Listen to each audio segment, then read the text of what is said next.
Assalamualaikum warahmatullahi wabarakatuh. Waalaikumsalam warahmatullahi wabarakatuh. Selamat pagi sahabat Bawaslu dimanapun Anda berada. Berjumpa kembali bersama saya Ani Alfiatun Nikmah dan juga tim kreatif Humas Bawaslu Kabupaten Pati di acara Gagego Sharing Bawaslu Kabupaten Pati.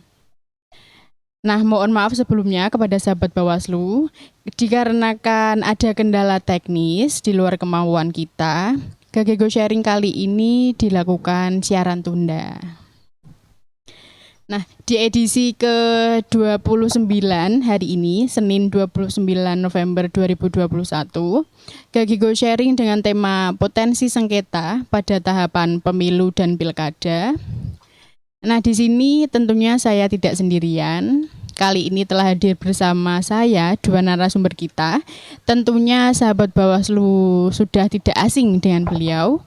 Nah, yang pertama Bapak Awan SPD MSI dan yang kedua Bapak Suyatno SAGMH. Selamat pagi, Pak. Selamat pagi Mbak Ani. Bagaimana kabarnya Pak hari ini, Pak? Alhamdulillah sehat. Saya juga sehat. Alhamdulillah. Baik sahabat Bawaslu, sebelum kita berbincang lebih dalam bersama Bapak Ahwan dan Bapak Yatno, bagi sahabat Bawaslu yang belum follow akun media sosial Bawaslu, silakan follow terlebih dahulu. Ada Instagram dan Twitternya @bawaslupati, Facebook Bawaslu Kabupaten Pati, YouTube-nya ada channel Bawaslu Kabupaten Pati, dan tentunya ada website www.pati.bawaslu.go.id. PPID-nya www.ppid.pati.bawaslu.go.id. Nah, sahabat Bawaslu, Badan Pengawas Pemilu atau Bawaslu itu kan selain menjalankan fungsinya sebagai pengawasan dan juga berwenang menjalankan fungsi kuasi peradilan sesuai Undang-Undang Nomor 7 Tahun 2017 tentang pemilu dan juga penyelesaian sengketa pemilihan atau pilkada sesuai Undang-Undang Nomor 10 Tahun 2016 tentang pemilihan kepala daerah. Nah, sebagaimana yang sudah kita ketahui, jika di tahun 2024 nanti akan diselenggarakan pemilu dan pemilihan serentak untuk pertama kalinya di Indonesia. Nah, sehingga munculnya sengketa itu mungkin sangat mungkin terjadi. Nah, untuk kali ini sahabat Bawaslu akan kita ajak berdiskusi bersama, belajar bersama tentang potensi sengketa pada tahapan pemilu dan pilkada. Nah, ini Pak, kali ini kan kita bahas tentang potensi sengketa pada tahapan pemilu dan pilkada. Bisa dijelaskan Pak Yatno, kewenangan Bawaslu dalam penyelesaian sengketa pemilu dan pemilihan itu apa, Pak? Terima kasih Mbak Ani atas pertanyaannya. Iya, Pak. Ini akan menjelaskan terkait tentang kewenangan Bawaslu. Bawaslu itu punya kewenangan menangani penyelesaian sengketa proses. Kalau sengketa hasil itu ada di ranahnya Mahkamah Konstitusi.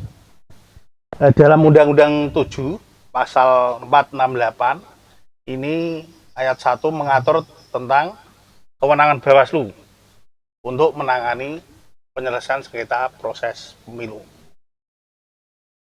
Yaitu Bawaslu Provinsi, Bawaslu Kabupaten atau Kota berwenang menyelesaikan sengketa proses pemilu. Ketika pemilihan kepala daerah itu diatur pada Pasal 143 ayat 1 Undang-Undang Nomor 10 Tahun 2016 tentang pemilihan kepala daerah. Bawaslu Provinsi dan Panwaslu Kabupaten Kota berwenang menyelesaikan sengketa, yaitu sengketa antar peserta dan sengketa antara peserta dengan penyelenggara pada pemilihan. Di sini ada sedikit perbedaan. Kalau pemilu itu mulai Bawaslu RI sampai ke Bawaslu Kabupaten Kota. Tetapi di lain sisi, yaitu ketika perselisihan itu antar peserta, itu kewenangan itu bisa dimandatkan sampai ke Panwascam. Begitu juga ketika penyelesaian sengketa pilkada, kalau itu antar peserta bisa didelegasikan kewenangan itu sampai ke Panwascam.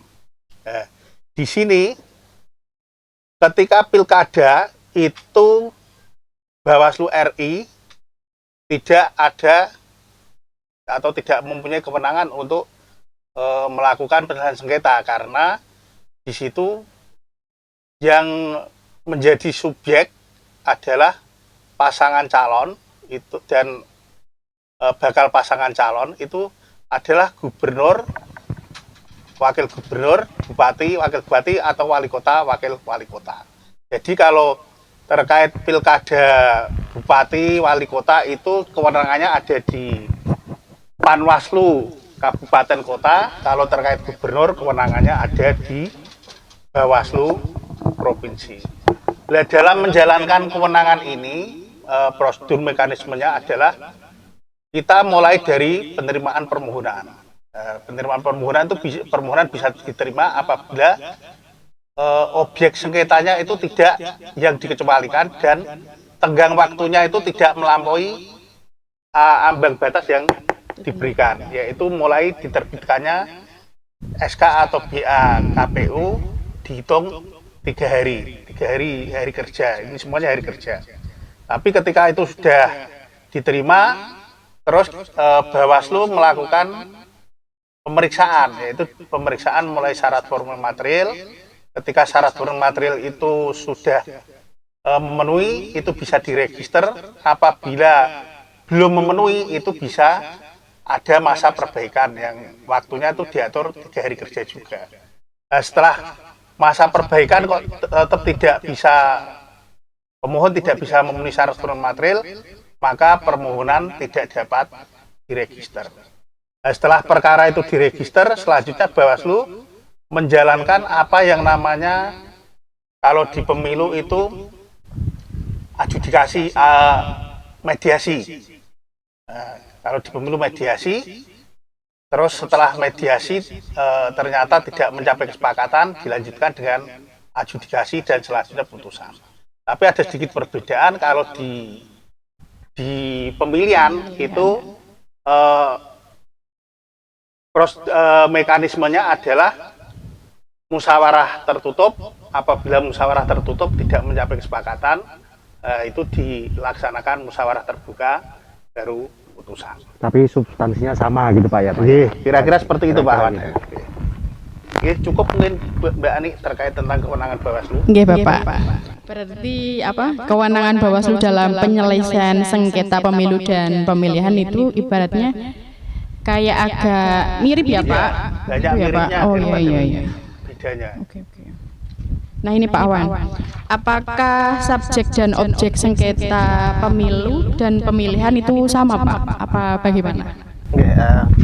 Terima kasih Mbak Ani dan juga sahabat Bawaslu, bahwa sebelum kita bicara soal subjek dan objek dari apa yang disengketakan baik pada saat pemilu maupun pilkada, tadi sudah cukup banyak ya disinggung oleh Pak Yatno. Iya Pak. Bahwa sengketa itu, kita mulai dari sengketa itu dulu, bahwa sengketa itu bukan merupakan pelanggaran, kan intinya kan gitu nggih. Itu baru pelanggaran. Sengketa adalah bagian dari sesuatu perbedaan penafsiran atau perlakuan, sehingga ada salah satu yang mungkin merasa dirugikan, kira-kira begitu. Tetapi sebenarnya bukan merupakan pelanggaran. Dan sengketa itu ada yang sengketa proses, ada yang sengketa hasil. Jadi ini sahabat Bawaslu juga harus mendalami itu dulu. Kalau sengketa proses itu adalah sengketa yang terjadi pada saat tahapan sebelum sampai ada penetapan pasangan calon atau hasil. Kalau sengketa hasil itu ada di kewenangannya ada di MK. Kalau sengketa proses ada di Bawaslu. Nah, sengketa itu juga ada dua lagi, yaitu perbedaan, yaitu sengketa pemilu dengan sengketa pilkada gitu, atau kalau dalam undang-undang pemilihan Pak ya. Jadi sengketa pilkada atau pemilihan dengan sengketa pemilu. Walaupun beda-beda tipis, tetap saja ini ada perbedaan ya. Kenapa? Karena regulasi yang dipakai berbeda. Undang-undangnya yang dipakai berbeda, peraturan Bawaslu-nya juga berbeda pengaturannya. Sehingga walaupun secara substansi itu sebenarnya tidaklah jauh berbeda, tetapi tetap saja ada perbedaan. Nah, sengketa itu meliputi ada sengketa antar peserta, tadi yang disinggung Pak Yan juga, ada sengketa antara peserta dengan penyelenggara. Nah, sekarang kita bicara soal objeknya dulu. Bahwa sengketa itu terjadi karena ada salah satu pihak atau hak peserta dirugikan secara langsung oleh tindakan peserta lain. Ini dirugikan itu ya bisa benar-benar dirugikan atau merasa dirugikan juga bisa Pak Yan ya. Yeah. Jadi tergantung pada penafsiran seseorang, karena bisa jadi menurut si A itu bukan sebuah kerugian ya, menurut si B kerugian itu juga bisa, dan ini bisa muncul sengketa. Kemudian yang kedua, sengketa itu juga bisa terjadi karena hak peserta itu dirugikan secara langsung oleh tindakan KPU yang mengeluarkan adanya keputusan. Keputusan itu baik berupa surat keputusan maupun berita acara Pak Yatno ya. Jadi bisa keputusan, bisa berita acara. Ini saya sering Pak Yatno, sering nyebut-nyebut Pak Yatno karena ini memang divisinya Pak Yatno sebenarnya. Oke, Bapak. Sehingga tapi walaupun divisinya Pak Yatno ya, saya juga nggak boleh ketinggalan gitu ya. Yeah. Semua informasi, semua hal yang berkaitan dengan sengketa, kita belajarnya sih bareng-bareng ya. Sama-sama. Ini Pak Yatno-nya kan memang kebetulan ini ada di ordifnya, ada divisinya. Jadi saya yakin lebih banyak tahu, sehingga nanti ke Pak Yatno kalau saya adalah salah langsung aja dibetulkan. Koreksi. Gitu ya, dikoreksi. Tapi mudah-mudahan nggak salah ya. Jadi kalau antar peserta itu ada tindakan peserta lain yang oleh peserta tersebut dia merasa dirugikan, itu bisa muncul sengketa. Dan yang kedua, KPU mengeluarkan sebuah keputusan, ya kan, berupa SK maupun berita acara, di mana dengan keputusan itu ada salah satu hak peserta yang merasa dirugikan. Itu asal mula terjadinya sengketa. Sehingga dengan demikian bisa dimaknai bahwa objeknya itu kalau antar peserta itu adalah tindakan dari peserta yang lain. Tetapi kalau antara penyelenggara dengan peserta pemilu, itu yang menjadi objek sengketanya adalah surat keputusan atau berita acara yang dikeluarkan oleh Bawaslu. Apapun keputusan oleh KPU. Apapun keputusan ataupun BA-nya, artinya di semua tahapan itu bisa dapat memunculkan adanya sengketa. Nah, di samping itu ada beberapa keputusan atau berita acara yang tidak bisa disengketakan atau istilahnya nggak bisa diregister Pak Yatno ya. Jadi kalaupun diajukan ya nggak bisa diregister ya. Ya bisa diterima. Nggak bisa diterima ya, atau nggak bisa diregister. Mungkin sama nggak? Beda Pak ya? Beda ya. Kalau terkait register itu keterpenuhan syarat form material. Dan yang tenggang waktu dan objek yang dikecualikan tadi sudah yang di depan, yang ketika penerimaan. Jadi ini kategorinya ada yang tidak bisa diterima walaupun BA atau keputusan itu oleh peserta yang lain dia merasa dirugikan gitu Pak Yatnya. Yaitu beberapa hal diantaranya adalah bahwa itu adalah merupakan keputusan yang dikeluarkan oleh Bawaslu berkaitan dengan penanganan pelanggaran administratif misalnya. Itu nggak bisa kemudian disengketakan lagi gitu ya.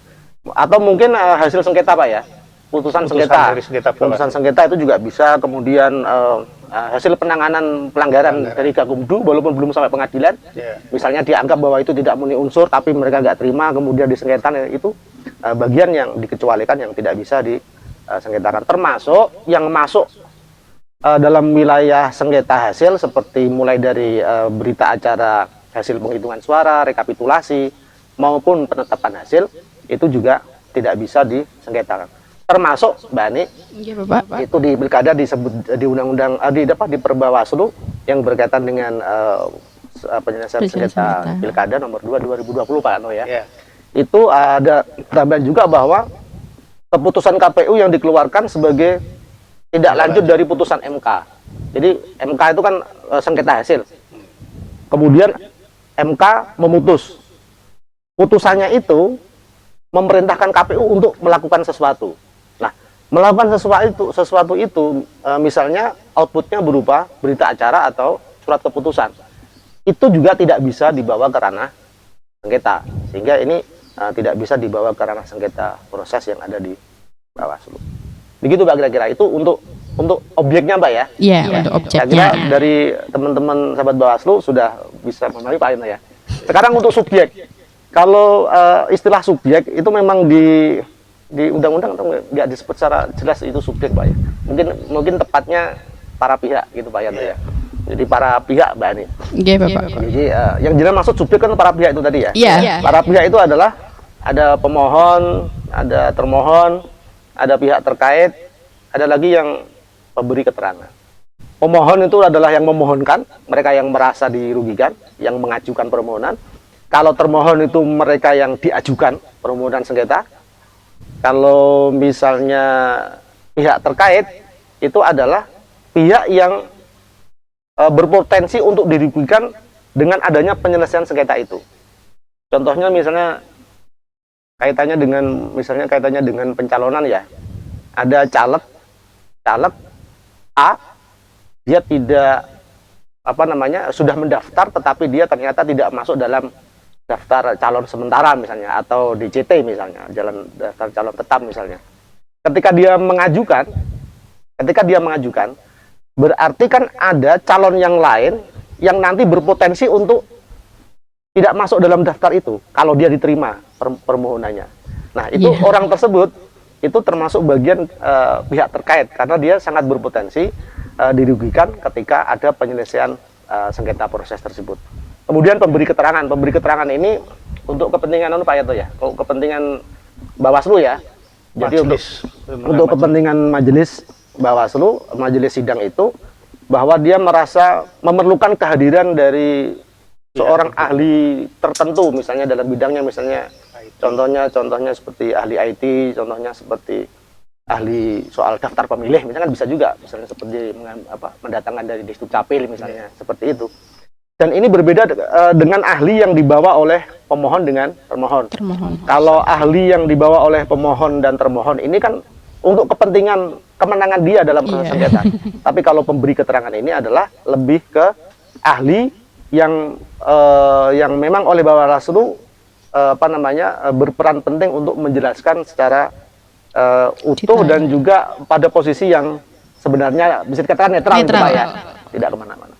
Kira-kira begitu Mbak Adi. Oke Pak Wan. Berarti itu ibaratnya subjek dan objek dalam sengketa pemilu dan pemilihan atau pilkada itu ibaratnya kayak serupa, tapi tak sama gitu ya Pak? Apa gitu? Ya bisa dikatakan seperti itu Pak Yatno. Oke. Ini Pak mohon dijelaskan untuk Pak Yatno. Potensi sengketa yang sering muncul pada pemilu dan pemilihan itu apa saja Pak? Tadi seperti yang dijelaskan Pak Ahwan, tiap adanya SK dan BA yang dikeluarkan oleh KPU, kecuali yang beberapa hal yang dikecualikan tadi, yang tadi mungkin masih ada kekurangan, yaitu tentang terkait yang SK atau BA KPU terkait tindak lanjut dari putusan tata usaha negara, baik PT UN maupun Pengadilan Tinggi Tata Usaha Negara. Itu yang dikecualikan. Tapi pada pokoknya itu tiap tahapan itu mulai dari daftar pemilih tetap, mulai dari pemutakhiran data, terus dari tahapan pencalonan, tahapan kampanye, masa tenang, hitung suara, dan sampai tahapan penetapan hasil. Itu semua tahapan itu punya ada potensi, ada kemungkinan itu menjadi objek sengketa. Dari tahapan-tahapan ini itu kita bisa juga mengaca pada terjadinya permohonan sengketa pada masa lalu. Misalnya kalau di Kabupaten Pati itu kan tahun 2019 ketika pemilu kemarin kan ada 2 permohonan sengketa.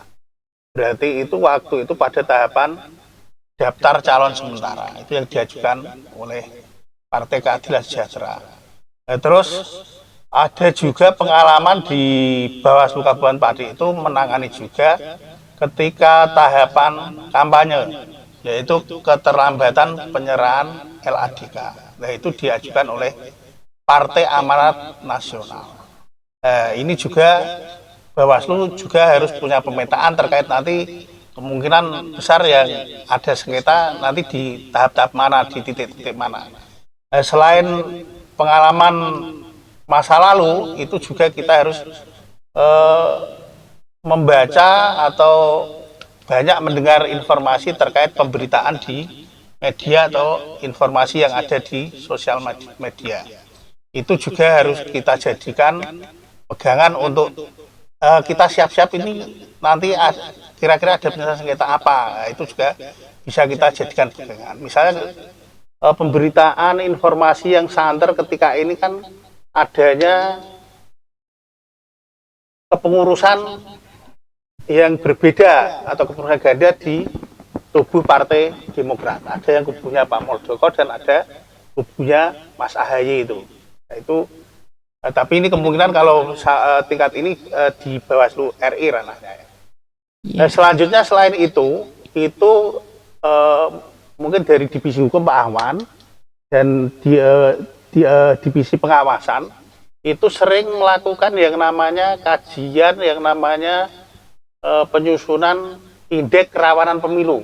Ini juga bisa kita jadikan acuan untuk kesiapan kita menghadapi penyelesaian sengketa selain pada semua tahapan-tahapan itu. Yang nantinya pasti setiap tahap per tahap itu nanti KPU Kabupaten Kota, kalau kita karena Bawaslu Kabupaten Kota itu harus siap semua tahapan ketika KPU mengeluarkan berita acara atau surat keputusan itu ada kemungkinan atau potensi yang mengakibatkan perselisihan dan akhirnya nanti bisa diajukan ke Bawaslu.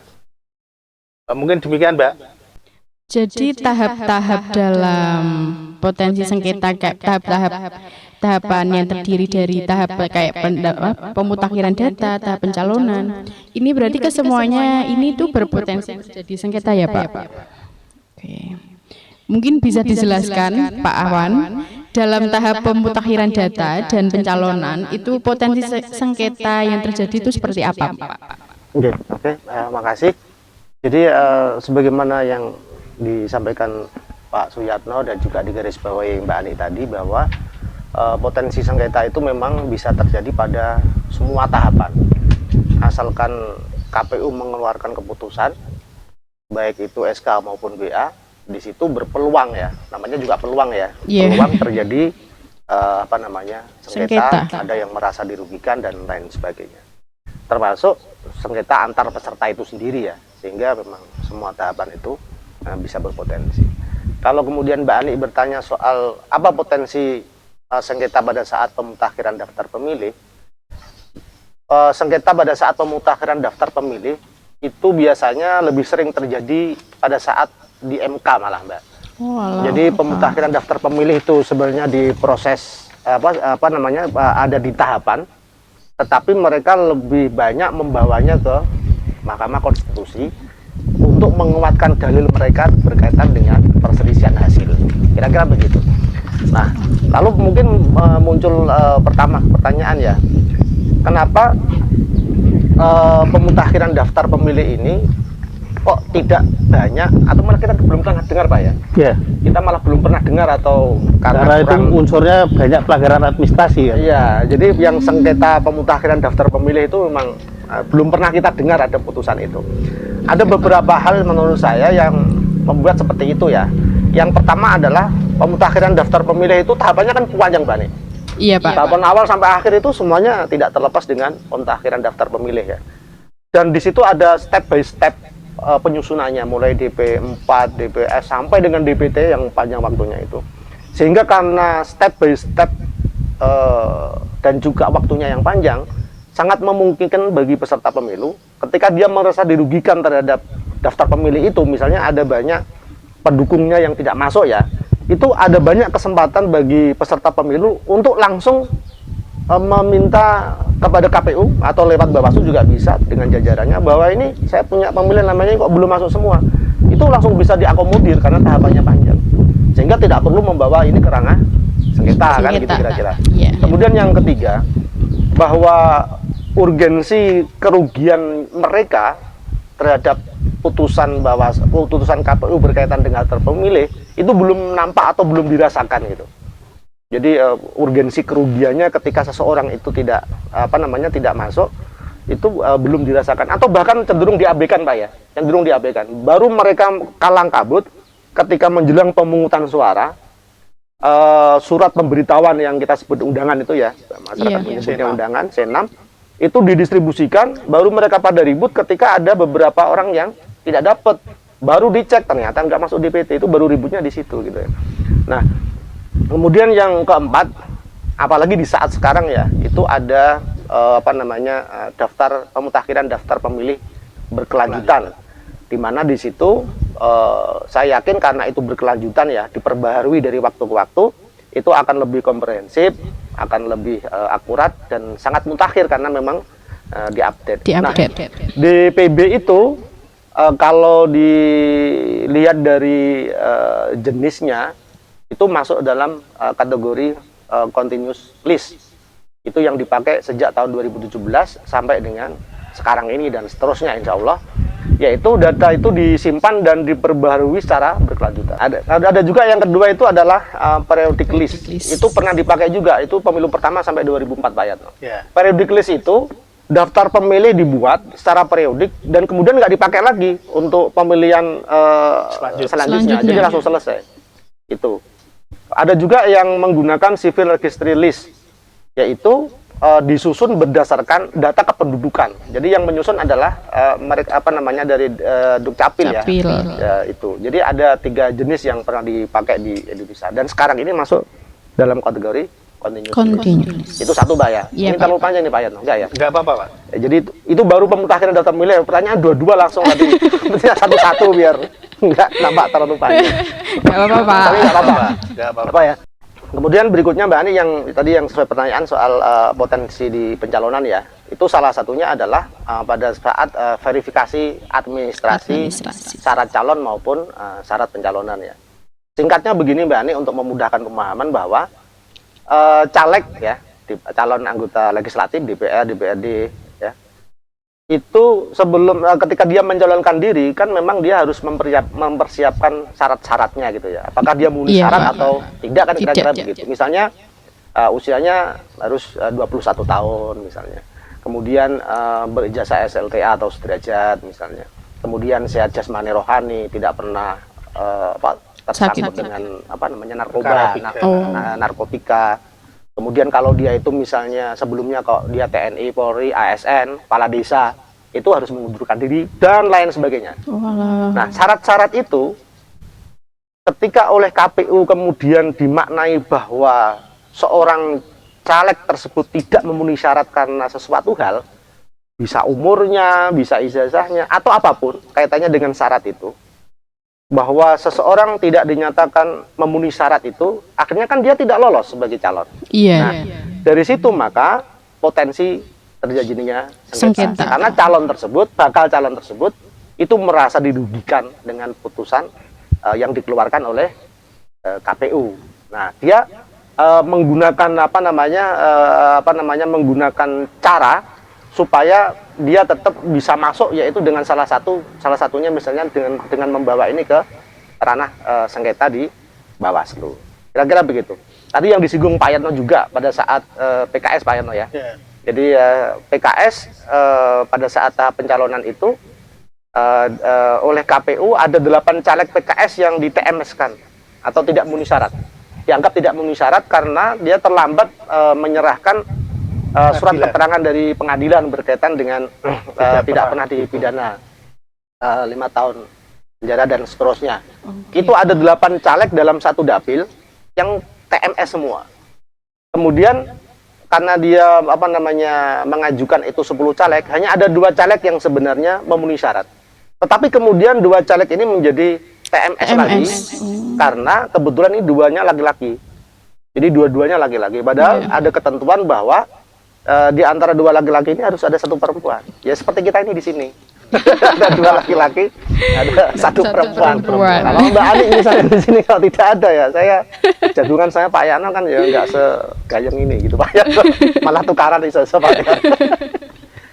Kira-kira begitu. Nah kemudian oleh caleg-caleg tersebut, PKS tersebut kemudian mengajukan ini ke Bawaslu dan alhamdulillah putusannya kemarin itu dianu Pak ya, Dikabulkan. itu dikabulkan ya, karena secara secara substansi bahwa upaya untuk mendapatkan surat keterangan itu sebenarnya sudah ditempuh, tetapi karena ada kendala di Dukcapil, suratnya tidak bisa keluar sebagaimana hari yang dimaksudkan gitu ya. Tapi upaya itu akhirnya terlambat gitu. Oleh Bawaslu kemudian dikabulkan gitu. Itu Mbak kira-kira untuk Ya Pak, terima kasih pemutahiran Pak. dari syarat calon. Mungkin sahabat Bawaslu juga mungkin sudah sangat jelas dengan penjelasan dari Bapak Ahwan. Nah, sahabat Bawaslu, sebelum kita berbincang lanjut lagi bersama Bapak Ahwan dan Bapak Yatno, bagi sahabat Bawaslu yang belum follow akun media sosial Bawaslu, silakan follow terlebih dahulu. Ada Instagram dan Twitternya @bawaslupati, Facebooknya Bawaslu Kabupaten Pati, YouTube channel Bawaslu Kabupaten Pati, website dan PPID, websitenya www.pati.bawaslu.go.id dan PPID-nya www.ppid.pati.bawaslu.go.id. Nah ini untuk pertanyaan selanjutnya nih Pak Yatno. Lebih lanjut lagi ya Pak. Tadi kan tahapan yang sudah disinggung sama Pak Ahwan, tahap pemutakhiran data dan tahap pencalonan. Nah ini ada tahap pendaftaran, tahap kampanye dan tahap masa tenang. Nah ini bisa dijelaskan Pak potensi sengketa yang mungkin terjadi di tahap ini. Sahabat Bawaslu yang kami cintai, memang pada masa kampanye ini sudah mulai gesekan-gesekan antar para pendukung, antar peserta ini sudah mulai rame. Mungkin ketika IKP ini mungkin potensi-potensi pelanggaran sengketa ini banyak muncul di sini. Karena di sini tuh kebanyakan potensinya itu yang terjadi itu ketika misalnya kampanye di luar jadwal, terus kampanye lokasi kampanye, tempat kampanye yang sudah ditentukan KPU, terus jadwal yang sudah ditentukan KPU, terus terkait pemasangan APK yang difasilitasi dan tempatnya yang sudah diatur oleh KPU maupun pemerintah daerah, itu sudah jelas semua. Tapi berbagai kepentingan untuk melakukan kampanye, untuk melakukan baik waktu dan tempatnya maupun pemasangan APK ini banyak terjadi persinggungan antar peserta. Jadi ketika terkait masalah kampanye ini kebanyakan adalah antar peserta dengan peserta. Nah, untuk menyelesaikan permasalahan ini, kadang kalau itu permasalahannya itu maunya pemohon itu kebanyakan kan yang penting saya tidak terganggu, yang penting saya bisa melaksanakan kampanye yang telah saya rencanakan, pemasangan APK yang sudah ditentukan itu tidak terganggu. Itu akhirnya pihak peserta pemilu itu ketika misalnya hak-haknya itu merasa dirugikan, itu banyak melakukan permohonan penyelesaian sengketa. Nah, permohonan penyelesaian sengketa ini karena ini sangat beririsan dengan permasalahan administratif yang apabila itu mereka ketika melakukan laporan pelanggaran pemilu itu prosedur dan prosesnya itu membutuhkan waktu yang lama dan banyak kendala-kendala juga yang dihadapi untuk menghadirkan saksi, menghadirkan bukti dan sebagainya, dan mungkin bahkan dari norma misalnya definisi kampanye itu apa, untuk pemenuhan unsur-unsurnya, untuk mengajukan atau untuk melaporkan pelanggaran administratif itu sulit, tapi yang penting saya tidak dirugikan. Nah, akhirnya mereka meminta atau mengajukan permohonan penyelesaian sengketa ke Bawaslu. Contohnya misalnya apabila ada satu pasangan calon atau calon di DPR misalnya mengadakan kampanye, tapi ada pihak lain di tempat yang sama, waktu yang sama itu misalnya melakukan kumpul-kumpul atau melakukan konvoy atau arak-arakan kendaraan. Nah, itu apabila dibidik dengan apakah itu melakukan kampanye atau tidak kan masih abu-abu gitu. Makanya yang penting di situ tidak ketika pasangan calon atau calon dewan tadi misalnya melakukan kampanye itu tidak diganggu baik dari sisi tempat maupun waktu oleh pihak lain, itu bisa melakukan permohonan sengketa di Bawaslu. Dan itu karena itu antar peserta itu pakai mekanisme penyelesaian sengketa dengan acara cepat. Nah, acara cepat itu bisa dilakukan dan diputuskan pada hari yang sama, pada tempat dan hari yang sama. Tapi apabila itu tidak bisa dilakukan, ada waktu maksimal itu sampai 3 hari. 3 hari. Nah, itu ketika kampanye itu antar peserta seperti itu. Tapi juga Mbak, walaupun potensi yang terbesar itu di antar peserta, tapi juga pengalaman kemarin itu terkait tentang LADK kita mengalami. Makanya kita juga nantinya juga bisa antisipasi bahwa LADK itu bisa antara peserta dengan penyelenggara juga. Yang ini walaupun hanya LADK itu efeknya itu sangat fatal karena pencoretan dari peserta pemilu. Apabila tidak terlambat atau tidak menyerahkan LADK itu bisa dicoret dari kepesertaan di daerah tersebut. Nah, makanya karena sanksinya sangat berat, ada potensi dan itu bahkan memenuhi syarat untuk diajukan sebagai objek sengketa di Bawaslu. Dan penyelesaiannya melalui kalau di pemilu ada mediasi dan adjudikasi, kalau di pemilihan ada yang namanya musyawarah tertutup dan musyawarah tertutup. Oke. Demikian Mbak. Ini Pak yang tadi yang masa tenang ya, biasanya kan masa tenang kan kalem-kalem aja. Kok ini ada sengketa itu bagaimana? Sebetulnya ketika masa tenang itu kan sudah dilarang untuk melakukan kampanye. Tetapi karena kepentingan peserta pemilu dalam berkontestasi, ya apapun caranya bisa dilakukan. Ini misalnya ketika peserta pemilu itu sebenarnya sudah tidak boleh melakukan kampanye, tapi di sini masih ada beberapa permasalahan, yaitu APK yang terpasang itu misalnya belum ditertibkan atau belum dibersihkan. Nah, ini juga bisa menjadi potensi. Di lain itu adalah tim kampanye menggelar pertemuan dengan berbagai alasan. Misalnya itu tadi kan permasalahan persepsi juga misalnya. Kalau menurut peserta pemilu yang mengumpulkan atau melakukan pertemuan, itu judulnya mereka tidak mau kalau itu dikatakan kampanye. Dan mereka pun akan menghindar bahwa itu didakwa sebagai kegiatan kampanye. Karena mungkin unsur-unsurnya tidak terpenuhi dalam kampanye. Tapi di situ mereka mengumpulkan.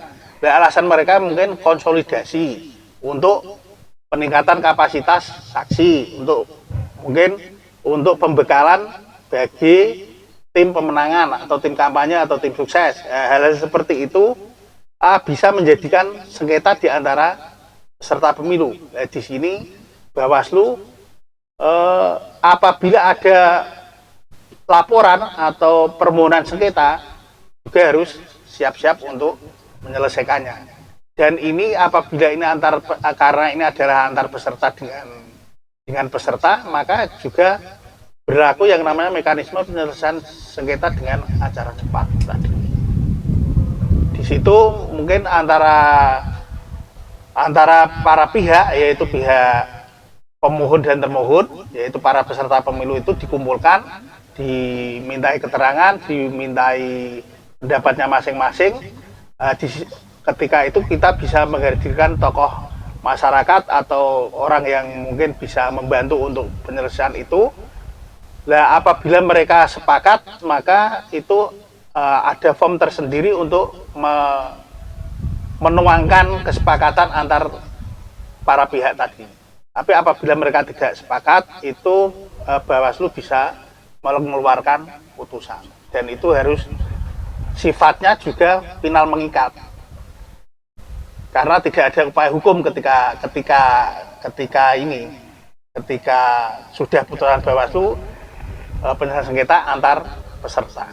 Nah, kalau peserta dengan penyelenggara kan, kalau di pemilu itu final mengikat ketika di luar 3 hal, yaitu verifikasi parpol, penetapan DCT, dan penetapan paslon. Di luar itu ada upaya hukum. Berarti ada upaya hukum kalau pemilu di Pengadilan Tata Usaha Negara, kalau di pemilihan di Pengadilan Tinggi Tata Usaha Negara, dan bisa berlanjut sampai ke Mahkamah Agung. Jadi tahap masa tenang ini juga banyak sekali ya Pak potensi sengketa yang terjadi ya Pak. Ini Pak untuk Pak Awan mungkin mohon dijelaskan kembali Pak.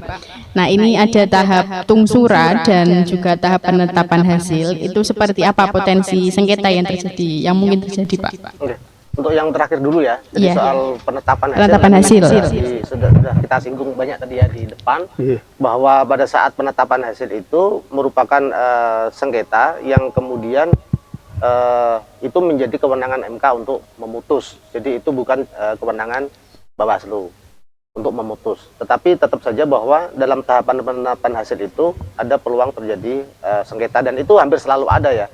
Bahkan Pilpres kemarin kan cukup riuh juga ya, sidang-sidangnya cukup panjang sampai dini hari, sampai subuh dan seterusnya. Itu kan kaitannya dengan sengketa hasil. Mungkin Mbak Ani juga, teman-teman sahabat Bawaslu juga turut nonton ya, karena sangat luar biasa serunya ya.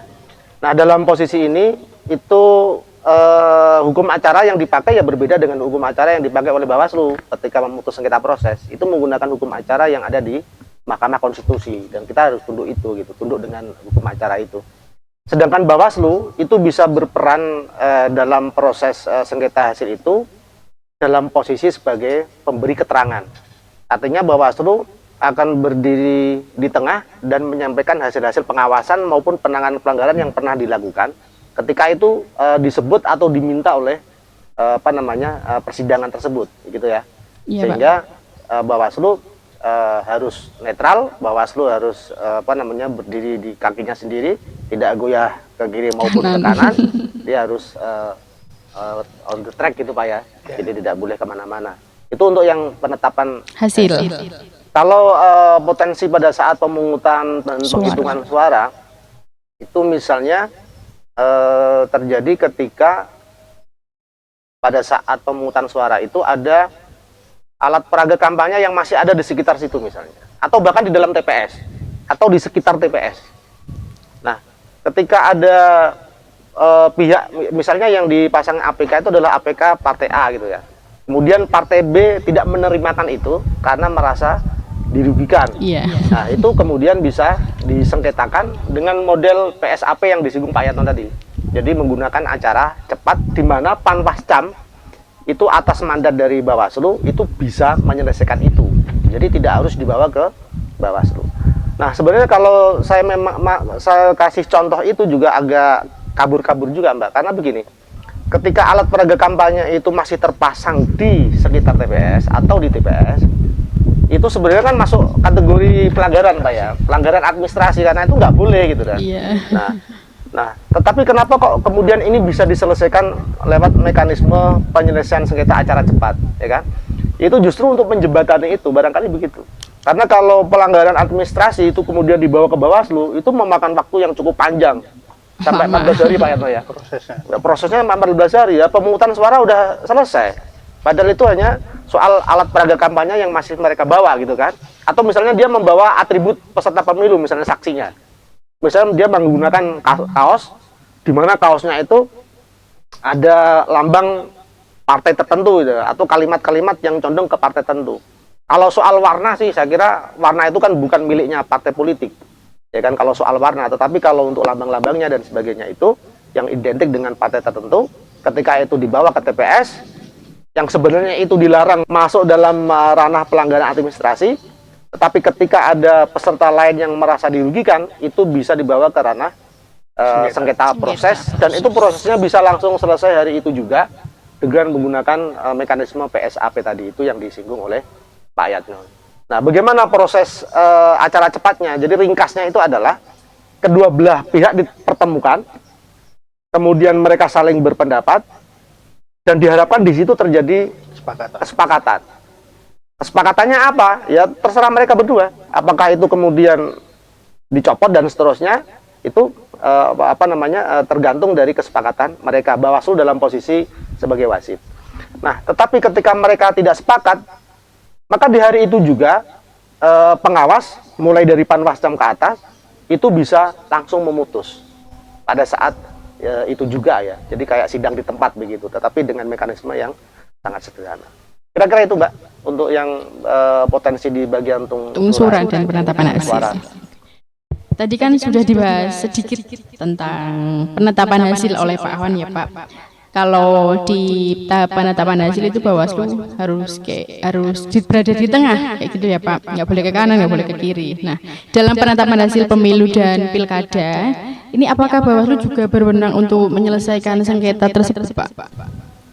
Ya, tadi dari pembicaraan kita kan jelas kalau Bawaslu itu punya kewenangan, bahkan sampai jajaran Panwascam apabila itu yang terjadi adalah penyelesaian sengketa antar peserta. Terus apabila itu di pemilihan, yaitu memilih gubernur, bupati, wali kota, itu yang tidak punya kewenangan itu malah Bawaslunya yang RI. Tapi RI di situ punya kewajiban untuk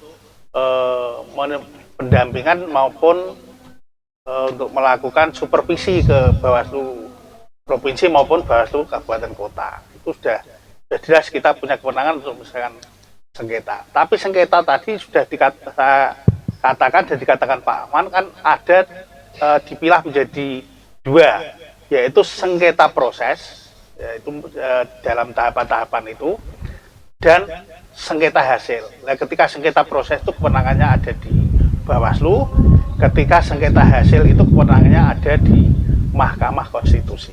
Terus ketika sengketa hasil itu posisi Bawaslu gimana? Kalau masalah sikap, masalah ini ya kita harus netral, tidak memihak ke sana ke sini, harus on the track seperti yang dikatakan Pak Ahmad tadi. Tapi memang posisi kita itu adalah sebagai pihak pemberi keterangan. Ya, kita memberi keterangan ya sesuai hasil pengawasan kita ketika pungut hitung, ketika rekapitulasi, ketika berbagai tahapan DPT kita sudah melakukan pengawasan dan hasilnya adalah rekomendasi, itu sudah kita lakukan ya. Permasalahan-permasalahan yang diperlukan oleh Hakim Mahkamah Konstitusi, kita bisa memberikan keterangan demi tercapainya putusan yang adil bagi peserta pemilu. Posisi kita adalah sebagai pihak pemberi keterangan. Seperti itu. Oke, Pak. Terima kasih Bapak Ahwan dan Bapak Yatno sudah bersedia hadir dan sharing ilmunya kepada sahabat Bawaslu. Nah, semoga apa yang kita bahas kali ini tentang potensi sengketa pada tahapan pemilu dan pemilihan atau pilkada bermanfaat untuk kita semua. Saya Ani Alfiatun dan tim kreatif Humas Bawaslu Kabupaten Pati pamit undur diri. Jangan lupa saksikan Gagigo Sharing Bawaslu Kabupaten Pati edisi selanjutnya. Wassalamualaikum warahmatullahi wabarakatuh. Waalaikumsalam warahmatullahi wabarakatuh.